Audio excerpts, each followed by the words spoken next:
और इसी बीच जी न्यूज के खास कार्यक्रम इमर्जिंग मध्य प्रदेश में मुख्यमंत्री शिवराज सिंह चौहान पहुंच चुके हैं। प्रदेश के विकास रोड मैप पर सीएम का क्या कुछ कहना है, आइए सुनाते हैं। और बहुत जिसे कहते हैं ना अंग्रेजी में वार्म वेलकम मिलता है यहाँ पर आकर। वाकई लगता है कि दिल के पास, देश की धड़कन के पास आप पहुंच गए हैं।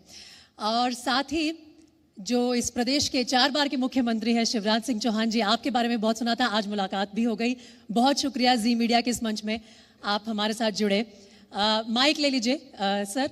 और मैं क्योंकि यहाँ पर आई हूँ, एक मॉनसून का जो सीज़न अभी ख़त्म हुआ है, काफ़ी कठिन रहा प्रदेश के लिए। बाढ़ और बारिश ने काफ़ी कठिनाइयाँ खड़ी की। अब कैसे हालात हैं सर? इस बार मौसम थोड़ा विचित्र रहा।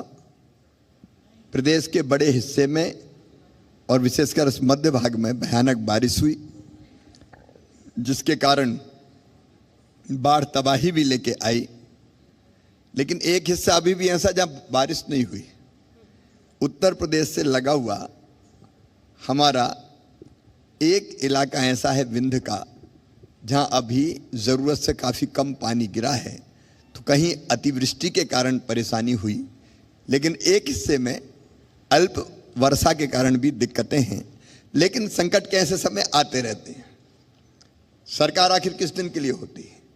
जब जनता तकलीफ और कष्ट में हो, तब सरकार जनता के साथ खड़ी रह के उसको संकट के पार निकाल के ले जाए, तभी तो वो सरकार है। तो हमने जो बाढ़ पीड़ित हमारे भाई और बहन हैं, बाढ़ राहत के भी काम यहाँ पे पूरी शिद्दत और गंभीरता से किए। केवल प्रशासन नहीं लगा रहा, हमारे सारे जनप्रतिनिधि, हमारे मंत्रीगण, मैं स्वयं भी मैदान में था। हम सब लोगों ने एक ज़रूर मैं कहूँगा कि संतोष की बात है कि हमने कोई मौत नहीं होने दी। लोगों को सुरक्षित निकाल के लाने में हम लोग सफल हुए। और अब जो परिस्थितियां उसमें बाढ़ के राहत की भी व्यवस्था कर रहे हैं, और सूखा अगर कहीं रह गया तो फिर वहाँ भी जनता की व्यवस्थाएं बेहतर बनाने में कोई कसर नहीं छोड़ेंगे। आपने बिल्कुल ठीक कहा कि ऐसी कठिन परिस्थितियों में ही सरकार काम आती है। और जिस सरकार के मुखिया को लोग प्यार से मामा कहते हो, तो रिश्ता दिल के काफ़ी करीब होता है। मामा ने बताया, कितने अच्छे से आपने संभाला कि एक भी मौत नहीं हुई। ये बहुत बड़ी बात है, क्योंकि परिस्थितियां इतनी गंभीर थी। जिस तरह की तस्वीरें आ रही थी मध्य प्रदेश से, हम सब ने देखी, नेशनल टेलीविजन पर चली। इसके चलते करीब 40 ज़िले जो हैं वो बाढ़ग्रस्त रहे। वहाँ पर किसानों को फसलों का नुकसान भी हुआ होगा। क्या कुछ योजनाएं आप बताना चाहेंगे, कैसे राहत कार्य में अब सरकार आगे बढ़ रही है और उन्हें मदद मिलेगी? किस तरह से नुकसान की भरपाई होगी? नुकसान 3 तरह के हुए। एक नुकसान हुआ घरों का, लोग तो निकाल लिए लेकिन घर ढह गए, सामान बह गया। दूसरा, घर के साथ सामान का नुकसान मैं कह रहा था। तीसरा नुकसान हुआ फसलों का। लेकिन एक नुकसान और हुआ, इंफ्रास्ट्रक्चर हमारा, कई भवन, पुल पुलिया, सड़कें, वो भी काफ़ी खराब हुई है। अब जो नुकसान मकानों का है, हमने तय किया है कि अगर मकान पूरी तरह से ध्वस्त हो गया तो हम 1 लाख रुपए की राहत राशि तो देंगे सीधे मकान निर्माण के लिए। और उसके साथ साथ, क्योंकि ज़्यादातर गरीबों के घर ध्वस्त हुए हैं जो किनारों पे थे, बहुत ऊपर नहीं थे, उसके साथ साथ मनरेगा और बाकी सब जो अलग अलग योजनाएं हैं, उनसे राशि की व्यवस्था करके हम घर का पुनर्निर्माण करवाएंगे। हम फिर से निर्माण करवाएंगे। सामान की व्यवस्था के लिए अलग से राहत राशि हम दे रहे हैं। तत्काल हमने अनाज की व्यवस्था की, राहत शिविरों का इंतजाम किया। फसलों के क्षति के आकलन का काम अभी लगातार जारी है। वो काम पूरा होने के बाद RBC 6-4 के अंतर्गत किसान को फसल के नुकसान की भी राहत देंगे, राहत राशि देंगे। और फसल बीमा योजना का लाभ भी उनको देके उनके नुकसान की लगभग भरपाई कर देंगे। जी, हाल ही में मांडू को सम्मान मिला। पर्यटन को बढ़ावा देने में आपकी सरकार हमेशा आगे रही है। आगे की क्या योजनाएं हैं? जैसा आपने कहा, मध्य प्रदेश देश का दिल है। चारों तरफ अगर मध्य प्रदेश में देखेंगे, पर्यटन के अपार अवसर, चाहे हमारे घोर घने जंगल हो, चाहे जंगल में वाइल्ड लाइफ हो, चाहे हमारी बड़ी बड़ी वाटर बॉडीज हो, जल संरचनाएं। अब हनुमंतिया को हमने विकसित कर दिया। जल महोत्सव हर साल वहाँ होता है, बड़ी संख्या में लोग पूरे देश से आते हैं। सैलानी जैसे टापू हमने विकसित कर दिए। हमने जो ऐतिहासिक महत्व के स्थान थे, 3 वर्ल्ड हेरिटेज है हमारे यहाँ खजुराहो है, सांची है, भीमबेटका है। हमारे यहाँ रिलीजियस टूरिज्म डेवलप हो रहा है। अब अगर आप महाकाल महाराज के दर्शन करने जाएं तो उनके प्रांगण में जो विशाल रचना हो रही है, शिव सृष्टि एक नई वहाँ खड़ी की जा रही है, वो अपने आप में अद्भुत है। तो एक हमारे जितनी टूरिज्म की डेस्टिनेशंस हैं वहाँ बुनियादी सुविधाएं हम ठीक से दें। अभी होम स्टे का एक कॉन्सेप्ट हम लेके आए हैं कि लोग आए तो केवल बड़े होटल में जहाँ ज़्यादा पैसे लगते हैं वहाँ हर एक रुक नहीं सकता, इसलिए घरों पे लोगों के रुकें। उसके लिए हमने कमरे ठीक से बन जाएं। तो जो होम स्टेज का कॉन्सेप्ट था वो आप लेकर आ रहे हैं मध्य वो प्रदेश होम में? स्टे का कॉन्सेप्ट हम लेके आए और कई गाँव में शुरू हो गया है। भारत सरकार ने एक गाँव को हमारे निवाड़ी जिले के पुरस्कृत भी किया है। लोग शहरों की चकाचौंध से दूर कहीं गाँव में जाकर रहें, उसमें उनको अलग आनंद आता है। तो एक नहीं, ऐसी कई योजनाएं टूरिज्म को और डेवलप करने के लिए हर तरह का हमारा, चाहे वो धार्मिक टूरिज्म हो, ऐतिहासिक टूरिज्म हो, चाहे हमारा जंगलों का, वाइल्ड लाइफ का, अलग अलग स्थानों का। अब भोपाल भी आप देखेंगे तो बड़े तालाब की झील में क्रूज पे बैठने का अपना अलग आनंद है। तो एक नहीं, अनेकों प्रकार हैं टूरिज्म के। लेकिन आजकल एक ग्रामीण पर्यटन भी बढ़ रहा है। लोग गांव में जाना चाहते हैं, खेतों को देखना चाहते हैं, बैलगाड़ी में बैठना चाहते हैं जी। तो उसकी भी हमने तैयारी की। बहुत खूबसूरत योजना है कि देश के दिल में आकर आप लोगों के दिल तक पहुंच जाएंगे। उनके घरों में वो कैसे रहते हैं, वही खाना पीना, उसी तरह का रहना सहना भी, कल्चरल टूरिज्म इसे कहा जाए तो गलत नहीं होगा। अच्छी योजना है मुख्यमंत्री जी। लेकिन आजकल देश में एक मुद्दा बहुत चर्चा में है, और ये इस वजह से भी है क्योंकि मौसम, जैसा कि आपने पहले जिक्र किया, अजीब करवट बैठ रहा है। कहीं पे सूखा है, कहीं पे बाढ़ है, नुकसान हो रहा है फसलों को, फलों को। इसके चलते महंगाई बहुत बड़ा मुद्दा बन गई है। अब महंगाई के मुद्दे पर देखिए, चाहे वो दिल्ली हो, चाहे मध्य प्रदेश हो, विपक्ष भी घेरने की कोशिश करता है। अभी हाल फिलहाल में बहुत बड़ी रैली भी हुई थी, कांग्रेस ने आयोजित की थी दिल्ली में। ऐसे मुद्दे अगर सामने हैं और 1 साल के अंदर अंदर चुनाव है, तो फिर कैसे इस मुद्दे को लेकर जनता को आप कन्विंस करेंगे, जनता तक जाएंगे कि ये मुद्दा हाथ से नहीं निकला है? देखिए, आप जानते हैं कुछ महीने पहले ही भारत सरकार ने लगभग 17 रुपया लीटर पेट्रोल के दाम कम किए थे, डीजल के दाम कम किए थे। उसके और पहले भारतीय जनता पार्टी शासित जो राज्य हैं वहाँ हमने डीजल और पेट्रोल पर वैट घटाया था, सेस हटाया था, जो कांग्रेस के ज़माने में लगाया गया था। तो एक वो प्रयास निरंतर किए जा रहे हैं। अंतर्राष्ट्रीय परिस्थितियां कई बार होती है, अगर कच्चे तेल के दाम बढ़ते हैं तो उसका असर पड़ता है। बावजूद इसके केंद्र सरकार ने भी दाम घटाए हैं और राज्य सरकारों ने भी अपनी तरफ से कोशिशें की है। तो कोशिशों में कोई कमी नहीं है, उसका असर भी आ रहा है। लेकिन दूसरी तरफ मैं एक बात किसानों की तरफ से करना चाहता हूं। बोलिए। कई बार हालत ये होती है कि टमाटर 50 पैसा किलो बिक रहा है, मजबूर होकर किसान टमाटर फेंक रहे हैं। अगर कुछ दिन टमाटर अच्छे दामों पे भी बिक जाए तो वो पैसा भी तो किसान की जेब में जाता है। क्या उनकी चिंता नहीं करनी चाहिए? एक डिफरेंट ये व्यू हो सकता है, देखने की दृष्टि हो सकती है। अब हमारे नीमच और मंदसौर में लहसुन और प्याज के दाम इतने कम हो गए कि किसान परेशान है। अब हम ये सोचें कि किसान को उसके पसीने की पूरी कीमत मिलनी चाहिए कि नहीं मिलनी चाहिए। उसमें अगर कभी उनको दाम थोड़े ठीक मिल जाए तो कांग्रेस और विरोधी उस पर भी हल्ला करें। यहाँ पे एक पेच अड़ जाता है। अगर किसान तक वो पैसा पहुंचता है तो किसी को तकलीफ नहीं होगी। लेकिन कई बार ऐसा होता है कि देश के कुछ हिस्सों से तस्वीरें आती हैं कि प्याज, लहसुन, टमाटर किसान जो है नदी नालों में बहा रहे हैं क्योंकि खरीदने वाला सही दाम पे कोई नहीं है। लेकिन दिल्ली में, मुंबई में, बड़े बड़े नगरों में वो फिर भी 50 रुपए किलो, 60 रुपए किलो इस भाव से बिक रहे हैं। तो किसान तक वो क्यों नहीं पहुंच पाता है? देखिए, इसमें जरूर ऐसा नहीं है कि नहीं पहुंचता। ये अलग है कि बीच में चैन इतनी होती है कि हर एक अपना प्रॉफिट लेता है। मंडी में लाते हैं तो मंडी वाला अपना कमीशन लेता है। अगर आप दिल्ली भेजोगे तो ट्रांसपोर्टेशन का खर्चा अलग लग जाता है, तो ट्रांसपोर्टेशन का खर्चा अलग जुड़ता है और वहाँ जाके फिर जो बेचता है उसका कमीशन अलग लगता है। इस पर नियंत्रण होना चाहिए कि मैक्सिमम पैसा किसान के पास जाए, बिचौलियों की जेब में ना जाए। लेकिन हमको ये भी स्वीकार करना पड़ेगा कि अगर ट्रांसपोर्टेशन में, परिवहन में पैसा लगता है तो वो बिना पैसे के तो कोई दिल्ली भेजना है, चेन्नई भेजना है और कहीं भेजना है तो वो पहुंचेगा नहीं वहाँ। तो वो खर्चा कई बार आवश्यक हो जाता है, लेकिन उसमें एक संतुलन जरूर होना चाहिए। आप सुबह सुबह अधिकारियों की क्लास ले लेते हैं, कभी तो फटकार लगाते हैं, कभी उनकी तारीफ कर देते हैं। तो इस सुबह सुबह क्लास की वजह क्या है, इसके पीछे कारण क्या है?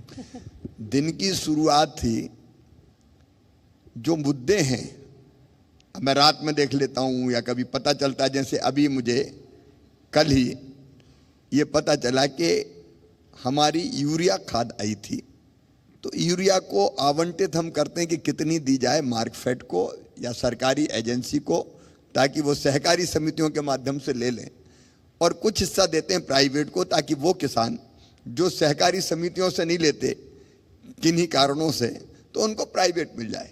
अब हमको देना था 70% मार्कफेड को, मतलब हमारे सहकारी सिस्टम को, और 30% देना था प्राइवेट सेक्टर को। उल्टा हो गया, प्राइवेट को ज़्यादा दे दी, सहकारी सिस्टम को कम मिली। अब हम क्या करते? तो हमने सवेरे 7 बजे फिर क्लास ली और गिरफ्तार करने के निर्देश दिए। लोग पकड़े गए, खाद जब्त हुआ, और कार्रवाई कड़ी इसलिए जरूरी थी कि सवेरे सवेरे कर दो तो बाकी किसी की फिर हिम्मत ही नहीं पड़ेगी। जब भी कोई मौका ऐसा आता है तो मैं देर नहीं करता, तुरंत एक्शन लेता हूँ। वो तो मैं रहम कर देता हूँ अधिकारियों पे कि 6:30-7 बजे क्लास लगाता हूँ। नहीं, मेरी इच्छा तो होती सवेरे 4 बजे बुला लूंगा। आप 4 बजे उठ जाते हैं? उठ जाता हूँ। नहीं, ये किस्सा बहुत क्योंकि सोशल मीडिया का ज़माना है, तो मोहित जी आपको ही बताऊं कि ये किस्सा देश के हर कोने में पहुंच गया है कि कल मध्य प्रदेश के मुख्यमंत्री ने जब क्लास लगाई तो 4 घंटे के अंदर अंदर जो चोरी हो गया था यूरिया वो भी पकड़ा गया, और जो अधिकारी जिम्मेदार थे उनकी तो क्लास लगी सो अलग। इन्हीं सब भी हो गए लोग, हाँ, गिरफ्तार भी हो गए लोग, गिरफ्तार भी हुए, बिल्कुल। सर, इन्हीं सब जो आप अलग तरीके से, आपका जो अंदाज है एडमिनिस्ट्रेशन का, सरकार चलाने का, जनता के तो आप फेवरेट बने हुए हैं, आप इतने समय से मुख्यमंत्री भी हैं, लेकिन हमने सुना है कि पीएम मोदी के भी पसंदीदा मुख्यमंत्रियों में आप गिने जाते हैं। तो ऐसा क्या खास है सीएम शिवराज सिंह चौहान में जो उन्हें सबके पसंदीदा बनाते हैं? देखिए, मोदी जी सबकी पसंद है, उनकी कर्मठता के कारण, उनकी कर्तव्य निष्ठा के कारण, उनके कड़े परिश्रम के कारण, उनकी देशभक्ति के कारण। वो जीते हैं तो देश के लिए जीते हैं, इसलिए वो हमारे आइडियल हैं, आदर्श हैं। और हम कोशिश करते हैं कि जो वो सोचते हैं हम उसको बेहतर ढंग से इम्प्लीमेंट करने की कोशिश करें। और मुझे ये बताते हुए खुशी है कि अधिकांश योजनाओं में केंद्र की जो फ्लैगशिप स्कीम्स हैं उनमें मध्य प्रदेश का स्थान नंबर 1, नंबर 2 या नंबर 3 ही रहता है।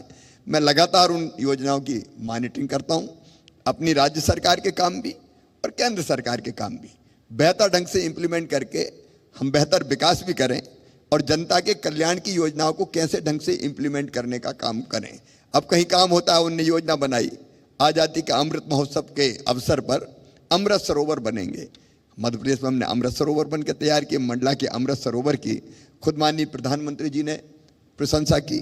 तो जो काम तय होता है उसके पहले हम लक्ष्य निर्धारित करते हैं, फिर उस लक्ष्य को पूरा करने की जी जान से कोशिश करते हैं।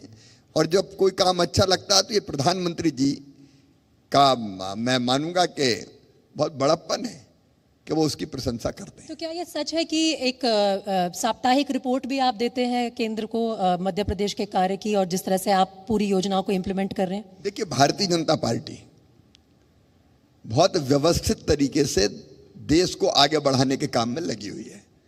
प्रधानमंत्री जी का नेतृत्व हमको प्राप्त है, लेकिन हमारे राष्ट्रीय अध्यक्ष श्रीमान जेपी नड्डा जी भी और पार्टी की पूरी टीम भी, हमने एक सिस्टम बनाया है।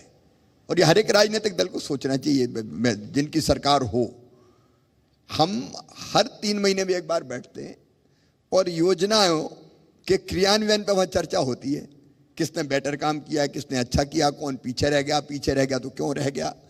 देखिए, बेहतर कामकाज की पहली शर्त है अच्छी मॉनिटरिंग। अगर आप मॉनिटरिंग करोगे तो चीजें ठीक ढंग से इंप्लीमेंट होगी।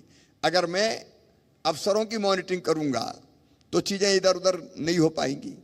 सावधानी हटी तो गड़बड़ की संभावनाएं बढ़ जाती है।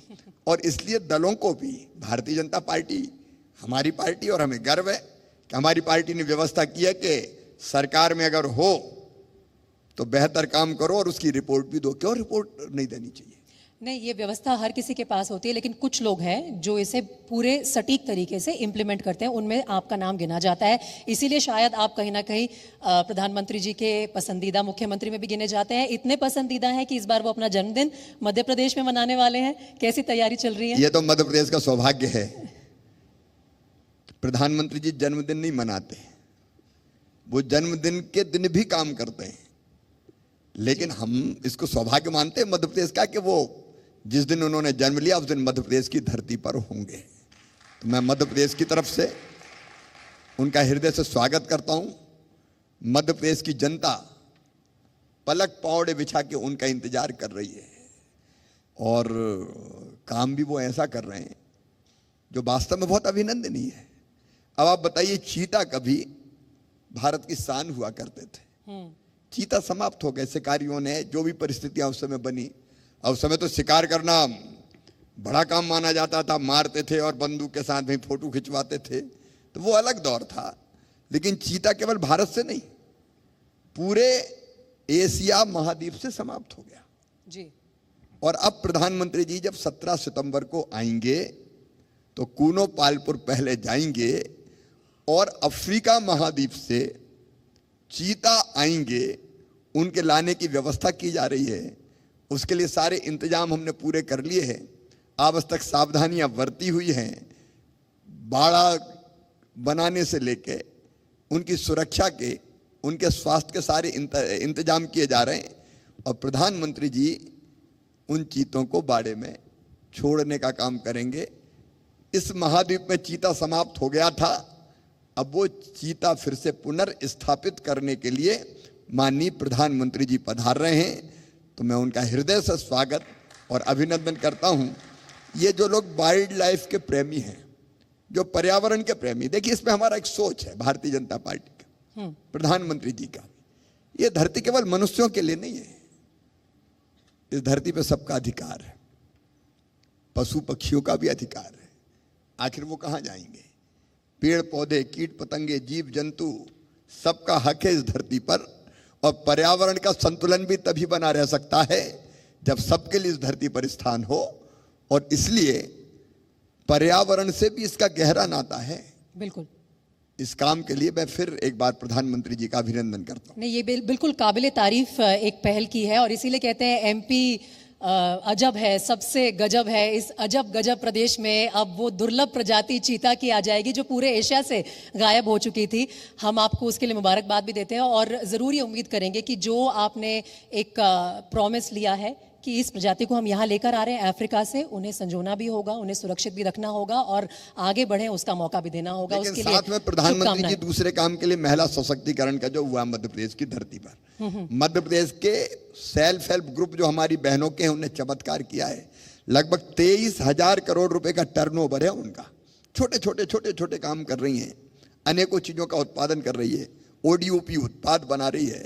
और इसलिए वो एक कार्यक्रम में भाग लेंगे सेल्फ हेल्प ग्रुप के सम्मेलन में, जिसमें 1 लाख बहनें प्रत्यक्ष रूप से सामने उपस्थित होंगी। लेकिन बाकी 42 लाख अपने अपने ग्राम केंद्र से, क्लस्टर से उनसे जुड़ेंगी।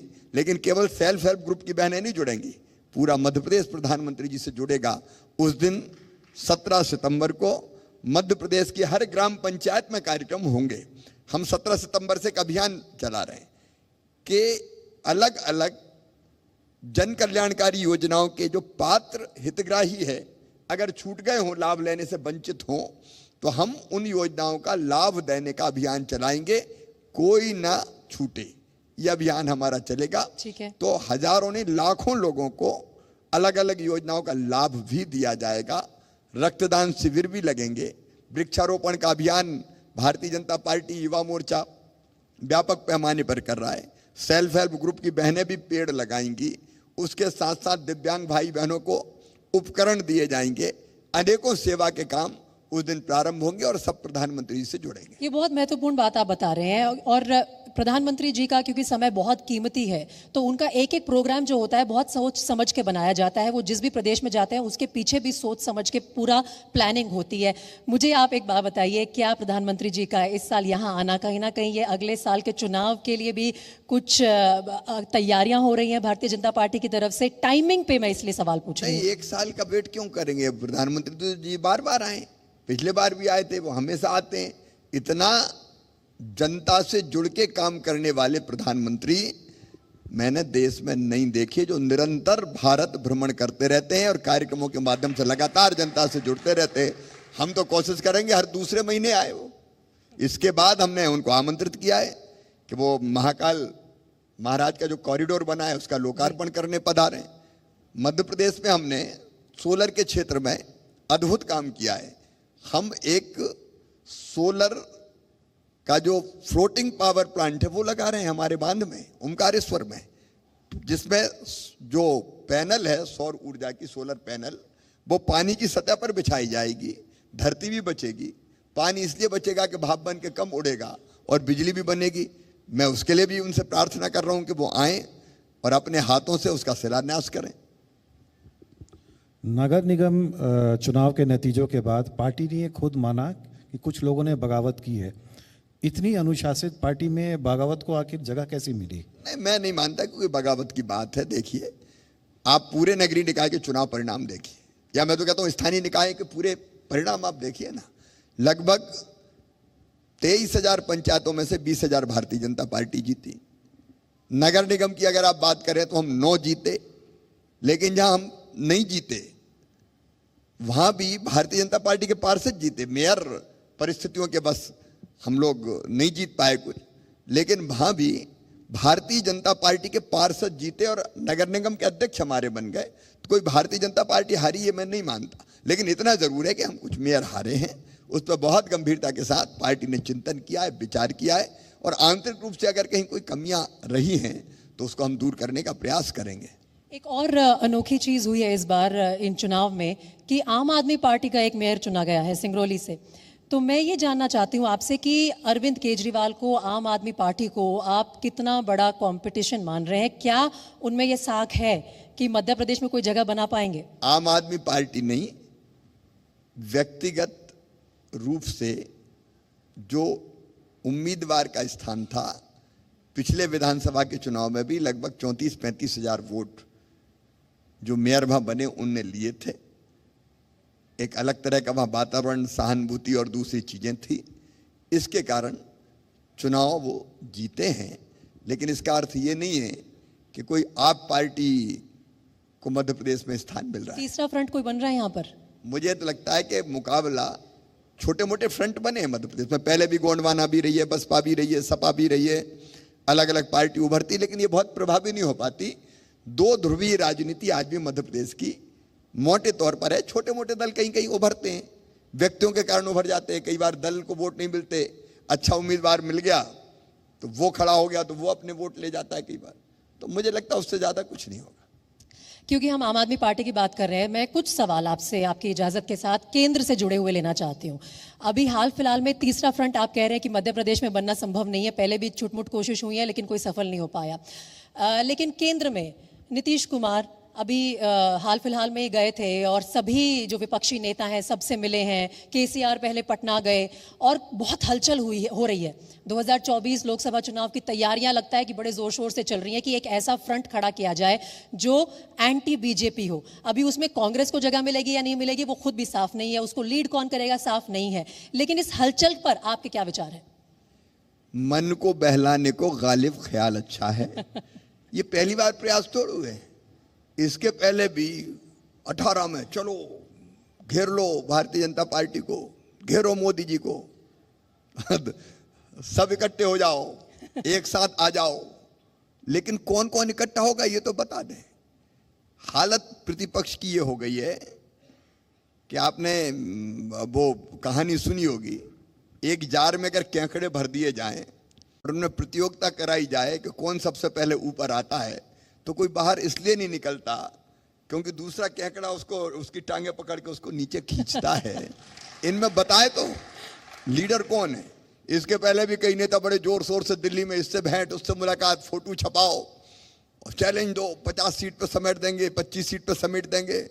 वो कभी 5-10 सीटों से आगे बढ़ पाते हैं क्या?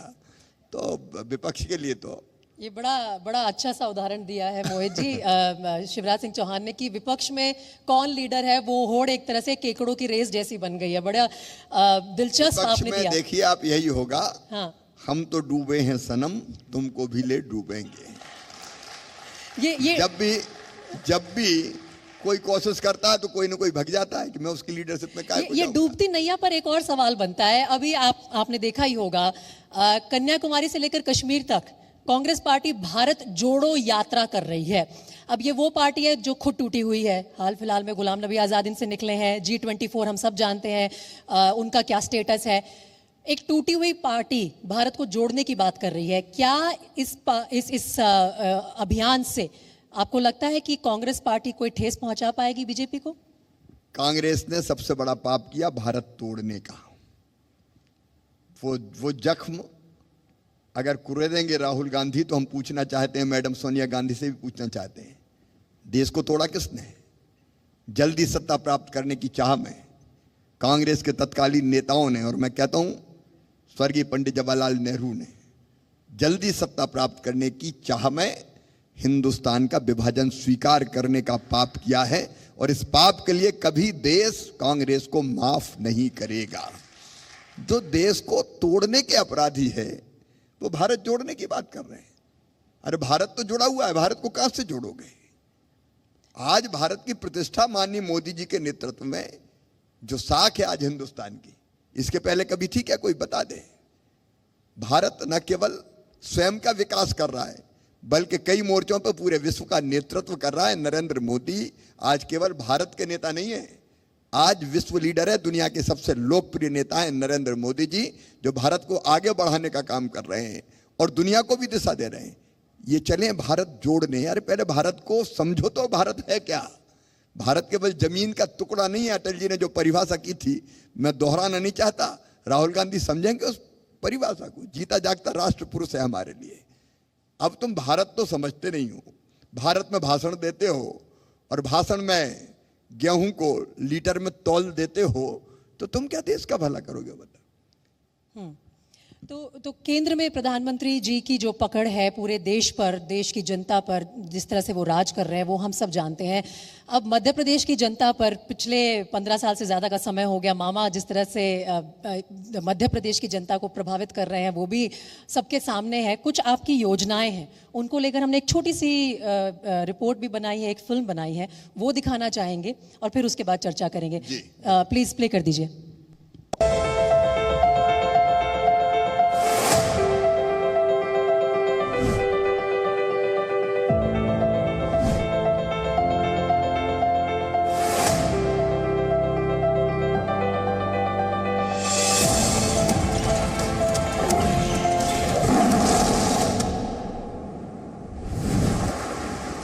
सीएम शिवराज सिंह चौहान ने मध्य प्रदेश की जनता के हित में कई बड़े निर्णय लिए हैं। मध्य प्रदेश सरकार द्वारा चलाई जा रही कई योजनाओं से प्रदेशवासियों को आर्थिक और सामाजिक रूप से आत्मनिर्भर बनाने का बड़ा श्रेय शिवराज सरकार को जाता है।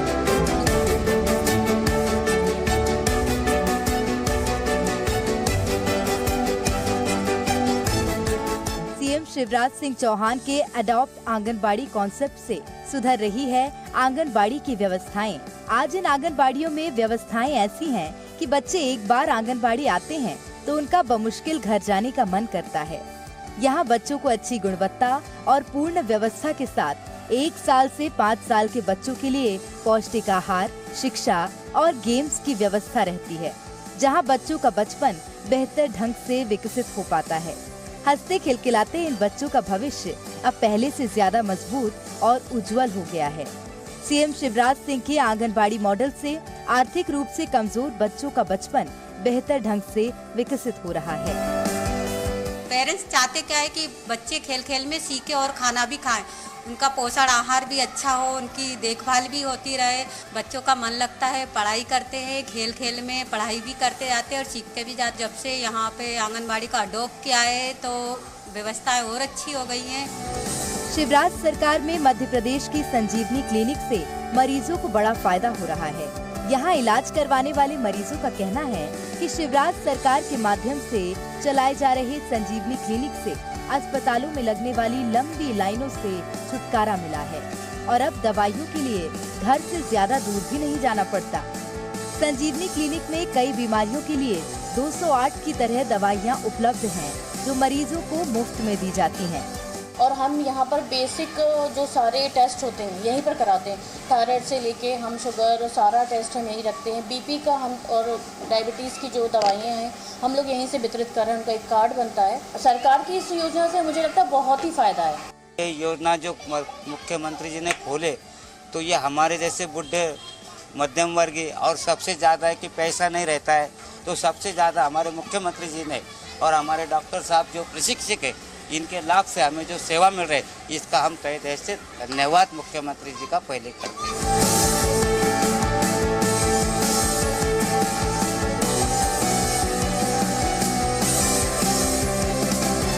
आज मध्य प्रदेश का सीएम राय स्कूल निजी स्कूलों से बेहतर हो गया है।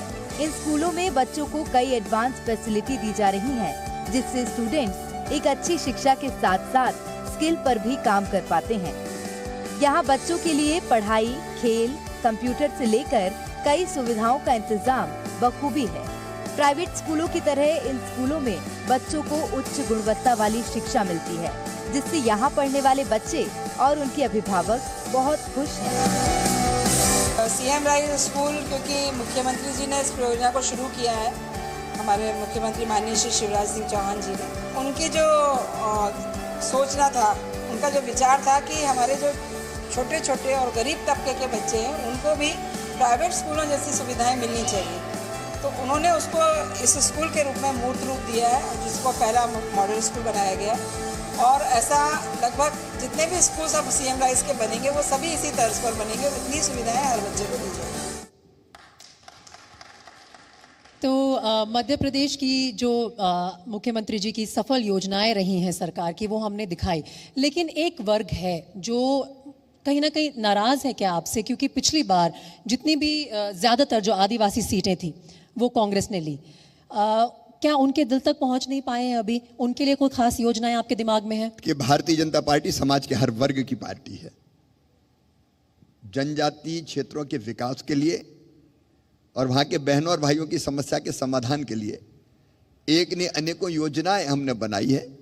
पिछली बार कांग्रेस ने कर्जा माफी का नारा दिया, भारतीय जनता पार्टी आरक्षण खत्म कर देगी, तुम तबाह हो जाओगे, कई तरह के भ्रम फैलाए और उस भ्रम के कारण थोड़ी दिक्कत हमें जरूर ही पिछले चुनाव में स्वीकार करता हूं, लेकिन अब इस बार हमने पिछले साल ही 18 योजनाएं हमारे जनजातीय भाई बहनों के लिए घोषित की।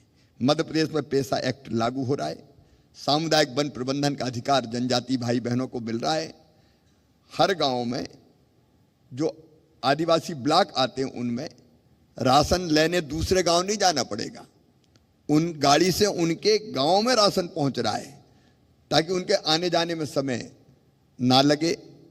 हम हर गांव में पंचायत में ग्रामीण इंजीनियर तैयार करने का काम कर रहे हैं। अभी अभी हमने हमारे जनजातीय बेटा बेटियों के लिए स्वरोजगार की 3 योजनाएं बनाई है, जिसमें 10,000 से लेकर 2 करोड़ रुपए तक का लोन उनको बैंक देगा और लोन की गारंटी उनके परिवार को नहीं लेनी पड़ेगी, मम्मी पापा नहीं लेंगे, मामा लेगा, भारतीय जनता पार्टी की सरकार लेगी।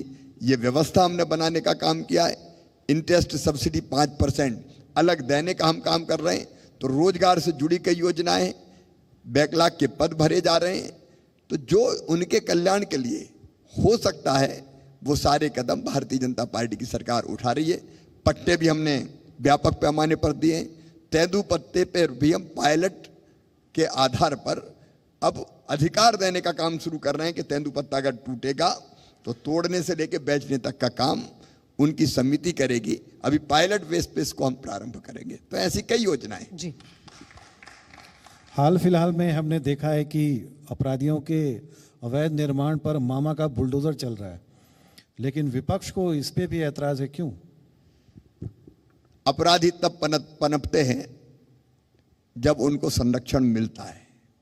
मध्य प्रदेश शांति का टापू है, और एक चीज मैं साफ कहना चाहता हूं सज्जनों के लिए, फूल से ज्यादा कोमल है मध्य प्रदेश की सरकार, लेकिन दुष्टों के लिए वज्र से ज्यादा कठोर है हमारी सरकार।